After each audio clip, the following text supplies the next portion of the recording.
جو یہ چاہتا ہو کہ اس کے گھر میں سکون نازل ہو، جو یہ چاہتا ہو کہ اس کے گھر میں سکون نازل ہو، اس کا گھر اللہ کی رحمتوں سے بھر جائے، اللہ کی رحمت اس کے گھر کو ڈھانپ لے، گھر کا ایک ایک گوشہ، ایک ایک کونا، ایک ایک چیز اللہ کی رحمت میں ڈھانپ لی جائے، رحمت ہی رحمت ہو، اور فرشتے اس کو گھیر لیں، جنات سے یہ محفوظ ہو جائے، پریشانیوں سے محفوظ ہو جائے، بلاؤں سے محفوظ ہو جائے، رحمت کے فرشتے اس کو گھر کو چاروں طرف سے گھیر لیں، اور پھر اللہ تعالیٰ ذکر کریں اس گھر والوں کا ملائکہ میں کہ یہ ہیں گھر والے، یہ ہے وہ گھر جنہیں مجھ سے جن لوگوں کو مجھ سے اور مجھے جن سے محبت ہے۔ وہ اللہ اپنی شان کے مطابق ذکر کرتے ہوں گے، میں تو ویسے ہی ایک بتا رہا ہوں کہ اللہ تعالیٰ فخر کریں اس گھر والوں کے اوپر۔ تو کیا ہے جی وظیفہ؟ جو یہ چاہتا ہو کہ گھر میں سکون ہو جائے، پریشانیاں دور، یہ جو بیوی بچوں کی پریشانیاں ہیں، لڑائیاں ہیں، یہ ختم ہو جائیں جی۔ ہر بچہ افلاطون بنا ہوا ہے، بچہ تو بات مانتا ہی نہیں، کہ تو پریشانی ہے کہ نہیں؟ جب بچے مان رہے ہوں گے، گھر میں سکون کب ہوگا؟ کہ جب ساری چیزیں جو ہیں وہ بالکل صحیح چل رہی ہوں، اور جب چیزیں ٹریک سے ہٹتی ہیں، پریشانیاں تو تب ہی آتی ہیں نا، ہر چیز سسٹم چل رہی ہو تو پھر سب کچھ ہوتا ہے، تو سکون اس گھر میں ہوگا، اور اللہ کی رحمت اس پورے گھر کو ڈھانپ لے گی۔ جس گھر کو اللہ کی رحمت ڈھانپ لے تو دلوں میں محبتیں بھی ہوں گی، لڑائی جھگڑے بھی نہیں ہوں گے، تقوی بھی ہوگا، اور کتنی نعمتیں ہوں گی جہاں رحمت ہوگی۔ اور جس گھر کو ملائکہ رحمت گھیر لیں، جس کو ملائکہ رحمت گھیر لیں گے، پھر حفاظت کریں گے کہ نہیں کریں گے؟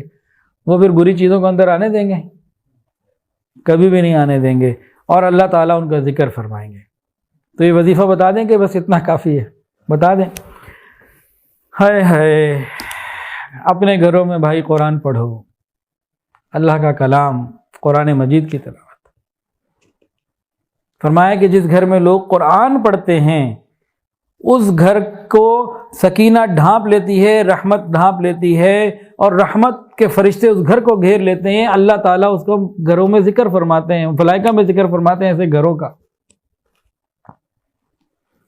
جیسے ہمارے لیے آسمان پہ ستارے چمکتے ہیں نا، ہم یوں دیکھتے ہیں چمکدار ستارے نظر آتے ہیں، جن گھروں میں قرآن پڑھا جاتا ہے، اللہ کا ذکر ہوتا ہے، یہ آسمان والوں کی اس طرح چمکتے ہیں جیسے ہمارے لیے ستارے چمکتے ہیں۔ ہم اپنے گھروں میں قرآن پڑھیں ہیں۔ آج قرآن کا پیج نہیں کھلتا، قرآن نہیں ہے، فیس بک کا پیج روز، اور قرآن کا پیج کا پتہ ہی نہیں۔ ایک مرتبہ ایک بادشاہ تھا، تو اس کی والدہ اس کے پاس آئی، کہنے لگی لگتا ہے تمہاری حکومت جانے والی ہے۔ وہ بڑا پریشان کہ ایک بوڑھی عورت گھر میں بیٹھی ہوئی ہے، اس کو یہ کون سی بات کر رہی ہے؟ پوچھا ماں آپ کیوں کہ یہ بات کر رہی ہیں؟ کہنے لگی کہ 15-20 کچھ عرصہ پہلے گھروں سے قرآن پڑھنے کی آواز آتی تھی، اور آج گھروں سے آواز نہیں آتی، تو مجھے لگ رہا ہے کہ یہ حکومت جانے والی ہے، کہ قرآن نہیں لوگ پڑھ رہے۔ یہ قرآن ہمیں عزتیں دینے کے لیے آیا، یہ قرآن ہمیں عزتیں دینے کے لیے آیا۔ حدیث کے اندر آتا ہے کہ تم قرآن مجید سے برکت حاصل کرو، فَإِنَّهُ کلام اللہ، یہ اللہ کا کلام ہے۔ تو ابھی ہم سب ارادہ کریں، آج کے بعد کوئی دن تلاوت کے بغیر نہیں گزرے گا، ہر حرف پہ نیکی ملتی ہے، اور یہ ساری برکتیں گھروں سے جو اٹھ گئی ہیں، اس کی کتنی بڑی وجہ سمجھ میں آ رہی ہے کہ گھروں میں تلاوت نہیں ہوتی، قرآن کھلتا ہی نہیں۔ تو قرآن مجید کی ہم تلاوت کریں۔ بلکہ ایک واقعہ اور یاد آ گیا قرآن مجید کے ادب کا، اس واقعے کے ساتھ بات مکمل کر لیتے ہیں، چند منٹ لگ جائیں گے، واقعہ بڑا مزیدار ہے، وہ یاد آ گیا تو سنا دیتا ہوں۔ ایک نوجوان تھا، اس کا نام تھا عثمان، بڑا مہمان نواز تھا، اور کوئی باہر سے مسافر آتا اس کو اپنے گھر لے آتا ہے، اس کو کھلاتا پلاتا، خدمت کرتا، نیک نوجوان تھا۔ علاقے کے جو لوگ تھے نا، ان کو یہ بات اچھی نہیں لگتی تھی، وہ کہتے تھے کہ بھئی دن میں خدمت کرو، رات کو کسی اجنبی کو اپنے علاقے میں نہیں ٹھہرنے دو۔ وہ اس کو سمجھاتے، منع کرتے، اور یہ اپنی عادت سے مجبور ان سے کہہ تو دیتا، لیکن پھر کوئی مہمان آتا، رات رکنا چاہتا تو پھر اس کو اسٹے دے دیتا۔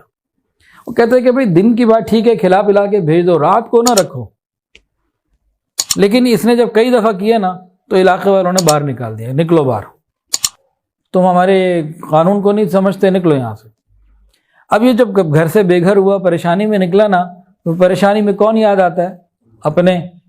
پھر یہ اپنے شیخ کے پاس گیا، اور شیخ کو جا کے بتایا جی اس طرح تو مجھے گھر والوں نے نکال دیا، علاقے والوں نے کہا اچھا ٹھیک ہے ابھی رات کا وقت ہے، جاؤ آرام کرو۔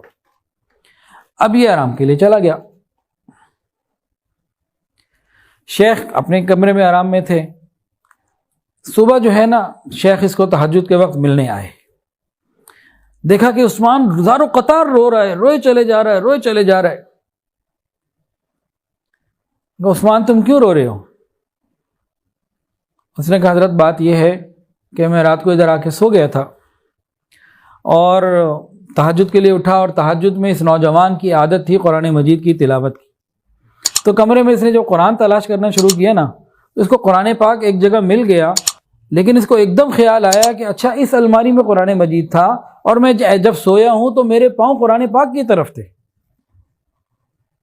تو میں نے تو قرآن مجید کی بے ادبی کر لی، میں اس بے ادبی پہ رو رہا ہوں کہ اللہ مجھے معاف کر دے کہ میں نے بے ادبی کر لی، مجھ سے ہو گئی، مجھے پتہ نہیں تھا۔ تو جب شیخ کو یہ بات سنائی تو شیخ نے فرمایا کہ بھئی آپ ایسا کریں کہ بس یہ معاملہ تو ہو گیا، لیکن مجھے ابھی الہام ہوا ہے، مجھے اشارہ ہوا ہے کہ عثمان سے کہو کہ یہاں سے نکلے اور کوئی سفر اختیار کرے، اللہ تعالیٰ اسے عزتیں دیں گے، اللہ تعالیٰ عثمان کو عزتیں دیں گے۔ اب یہ اور روئے کہ حضرت علاقے والوں نے پہلے نکال دیا، اب آپ بھی نکال رہے تو میں کدھر جاؤں؟ وہ کہ نہیں مجھے اشارہ ہوا تم نکلو یہاں سے، جاؤ، یہاں نہیں رہ سکتے۔ اب یہ پھر منتیں کرے حضرت مجھے رہنے دیں، کہ نہیں نہیں نکلو نکلو، یہاں نہیں رک سکتے تم، جاؤ، اللہ تمہیں عزتیں دے گا۔ میں کہا حضرت کھانے کو کچھ نہیں، پلے کچھ نہیں، کدھر جاؤں؟ کہ بس جاؤ تم۔ یہ نکلا۔ اللہ کی شان، یہ واقعہ میں نے حضرت جی دامت برکاتہم سے سنا ہے۔ تو وہ جب نکلا نا نوجوان عثمان، تو ایک جگہ ابھی فجر کا وقت قریب ہو رہا تھا، تو چند لوگ بیٹھے ہوئے تھے، 15 20 25 کچھ نوجوان تھے جن کے چہرے کے اوپر نیکی تقوی کے اثرات تھے، خوب نیک لوگ تھے۔ یہ جب عثمان اس جماعت کے پاس سے گزرا نا، وہ سب آ گئے کہ جناب آج کے بعد آپ ہمارے امیر ہیں۔ میں کہا جناب آپ کون؟ کہ جی ہم سب نوجوان ہیں، ہم اس لیے نکلے ہیں کہ بھئی کوئی دین کا کام ہم نے کرنا ہے، تو ہم میں سے کوئی بھی شخص امیر بننے کے لیے تیار نہیں ہے ان سب کا، اور امیر کے بغیر تو جماعت ہوتی نہیں، تو ہم نے یہ فیصلہ کیا تھا کہ صبح جو شخص ہمیں سب سے پہلے نظر آئے گا نا اس کو ہم اپنا امیر چن لیں گے۔ تو چونکہ آپ ابھی سب سے پہلے نظر آئے، صبح صبح کا وقت ہے، آپ ہمارے امیر ہیں۔ عثمان نے کہا چلو کوئی ٹھکانہ تو ملا، کوئی بات تو بنی۔ اب انہوں نے ایک طرف کا رخ کیا، اللہ کی شان ان کو کچھ لوگ ملتے گئے اور یہ کچھ جماعت بڑی ہو کے 1900 کے قریب، اس طرح کو 800 900 1000 بندے کی جماعت ہو گئی۔ اور جو آ کے ملتے بھئی آپ کون؟ کہ جی ہم لوگ دین کے لیے کچھ کرنا چاہتے ہیں، اور بہرحال ایک جماعت اللہ نے بنا دی۔ اب اس زمانے میں جب یہ بڑی جماعت بن گئی نا، تو ایک عیسائی بادشاہ تھا جو مسلمانوں کو سرحدی علاقوں میں تنگ کرتا تھا۔ انہوں نے سوچا کیا کرنا، کہ بھئی ادھر چلتے ہیں، اس علاقے کی طرف چلتے ہیں، دیکھتے ہیں کیا ہوتا ہے۔ اچھا جاسوسوں نے، جو عیسائی کے جاسوس تھے، وہ جا کے اپنے بادشاہ کو اطلاع دی کہ بھئی اس طرح اتنے نوجوان ہیں اور یہ تو دیوانے متوالے نظر آتے ہیں، تو کچھ بھی کر سکتے ہیں یہ۔ اللہ نے ان لوگوں کا روب اس پہ ڈال دیا۔ وہ بادشاہ بھی بوڑھا تھا، اس نے کہا بھئی پوچھو کیا معاملہ ہے۔ اس نے اپنے ٹیم بھیجی، لوگ بھیجے، وفد بھیجا۔ ان سے جب بات کی تو انہوں نے کہا بھئی تم اس طرح مسلمانوں کو تنگ کرتے ہو، تو ہم چاہتے ہیں کہ اب تم مسلمانوں کو تنگ نہ کرو اور سرحدی جو خلاف ورزیاں یہ مت کرو، ورنہ پھر ہم تمہارے ساتھ لڑ بھی سکتے ہیں۔ اب وہ بادشاہ بوڑھا ہو چکا تھا، اس نے کہا بھئی ہمارے ساتھ صلح کر لو، اور از خود اس نے کہا صلح کے لیے میری طرف سے آپ کوئی آفر ہے کہ جو آپ کا امیر ہے وہ میری بیٹی سے شادی کر لے، میری بیٹی مسلمان ہو جائے اور اس شادی کر لے، اس طرح آپ کو گارنٹی ہو جائے گی کہ میں اپنی نیت میں سچا ہوں۔ اب جب یہ آفر آئی لوگ خوش ہو گئے، سب نے کہا عثمان آپ کریں شادی۔ اب جناب شادی ہو گئی، یہ بادشاہ کے داماد بن گئے۔ اب زندگی گزرتی رہی، بادشاہ بوڑھا تھا، اس کا ہو گیا انتقال۔ اب کسی اور کو بادشاہ کو بنانا تھا، بادشاہ اس کا بیٹا تھا، کوئی داماد تھا، یہ نیک تھا، اور سب لوگوں نے اسی کو بادشاہ بنا دیا۔ اب یہ عثمان اس عیسائی سلطنت کا بادشاہ بن گیا۔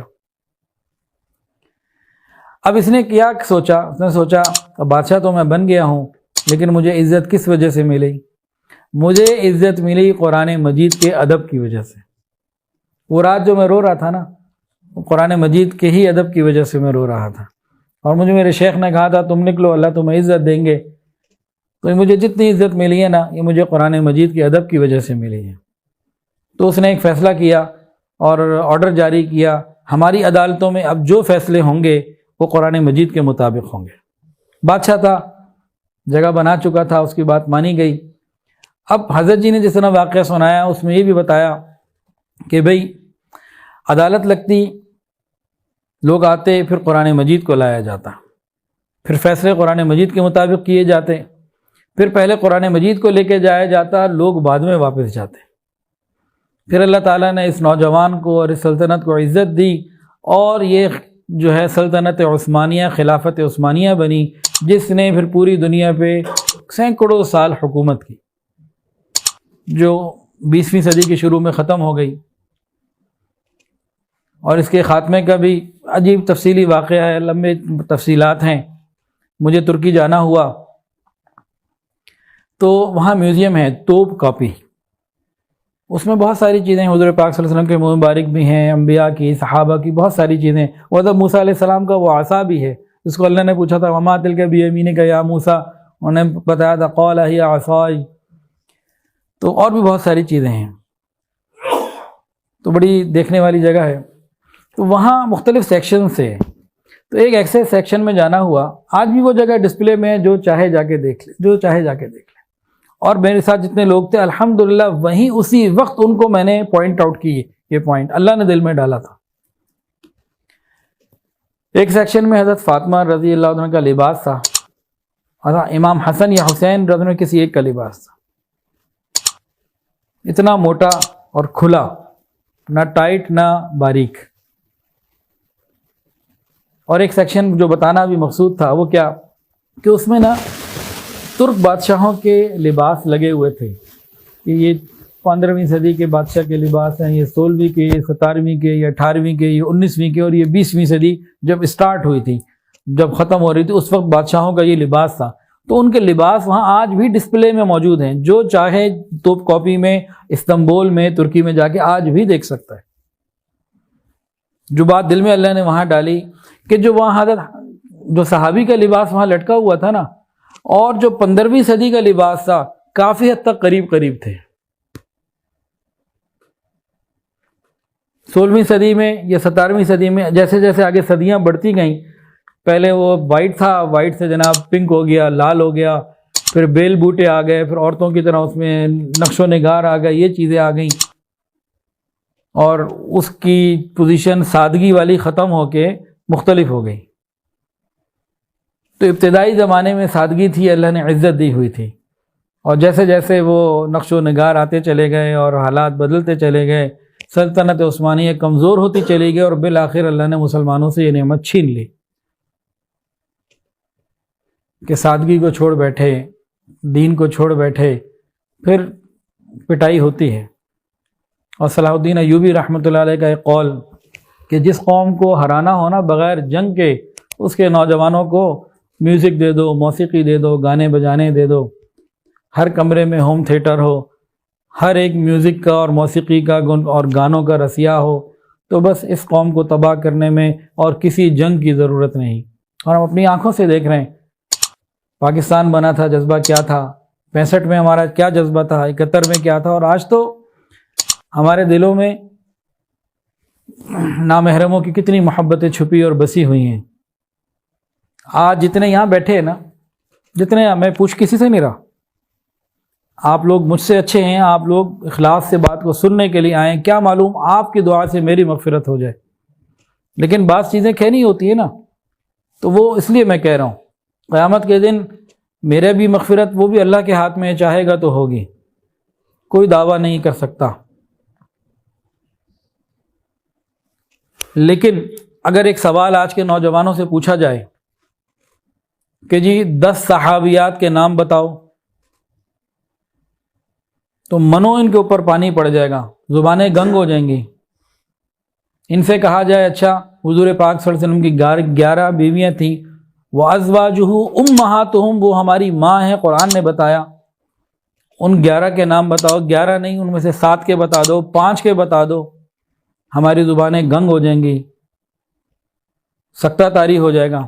لیکن اگر اسی نوجوان کو کہا جائے کہ تم 10 نہیں 20 نہیں 30 فاحشہ عورتوں کے نام بتاؤ، کہے گا ہالی ووڈ کی بتاؤں، بالی ووڈ کی بتاؤں کہ لالی ووڈ کی بتاؤں، یہ بھی بتا دے گا کس نے کس فلم میں کون سا ڈریس پہنا ہوا تھا۔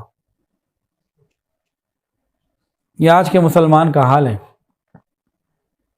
کہ حیا اور پاک دامنی، پاک دامن نوجوان جب اللہ کے سامنے کھڑا ہوتا ہے نا، اللہ کی مدد اس کے ساتھ ہوتی ہے، جہاں چلا جائے اللہ کی مدد اس کے ساتھ ہوتی۔ آج ہم نے پاک دامنی کی قیمت کیا رکھی، اس کو ہم نے سوچا ہی نہیں کہ ہم نے قیامت کے دن اللہ کے سامنے پاک دامن ہونا ہے۔ ماں باپ نے بھی ایسی تربیت نہیں کی، اور ماحول اور معاشرہ تو پوری کوشش میں ہے کہ ہر چیز ہر بندہ بے حیا ہو جائے، تو بے حیا لوگوں کے ساتھ تو پھر اللہ کی مدد نہیں ہوتی۔ جنت اللہ نے بنائی اور اللہ رب العزت حیا والے ہیں۔ جنت مقام ہے حضور پاک صلی اللہ علیہ وسلم کا، نبی علیہ السلام حیا والے ہیں۔ جنت مقام ہے انبیاء کا، انبیاء حیا والے ہیں۔ جنت مقام ہے صحابہ کا، صحابہ حیا والے ہیں۔ تو جنت میں تو حیا والوں کا جوڑ ہوگا، سب حیا والے وہاں جمع ہو جائیں گے۔ تو میں اگر بے حیا ہوں تو پھر وہاں ان حیا والوں کے ساتھ میرا جوڑ کیسے لگے گا؟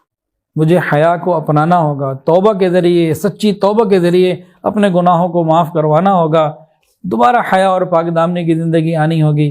غلطی کسی سے ہو گئی، کوئی ہے، کتنی ہی بڑی غلطی کیوں نہ ہو گئی ہو، سچی توبہ کے ذریعے پچھلا سب معاف ہو جاتا ہے۔ اللہ تعالیٰ بہت مہربانی کا معاملہ فرماتا، کتنے ہی گناہ کیوں نہ ہو گئے ہوں، سچی توبہ کے ذریعے سب کلیئر ہو جاتا ہے۔ اللہ تعالیٰ سے دعا ہے اللہ تعالیٰ ہمیں گناہوں سے بچ کر پاک صاف سچی اور سچی زندگی گزارنے کی توفیق عطا فرمائے۔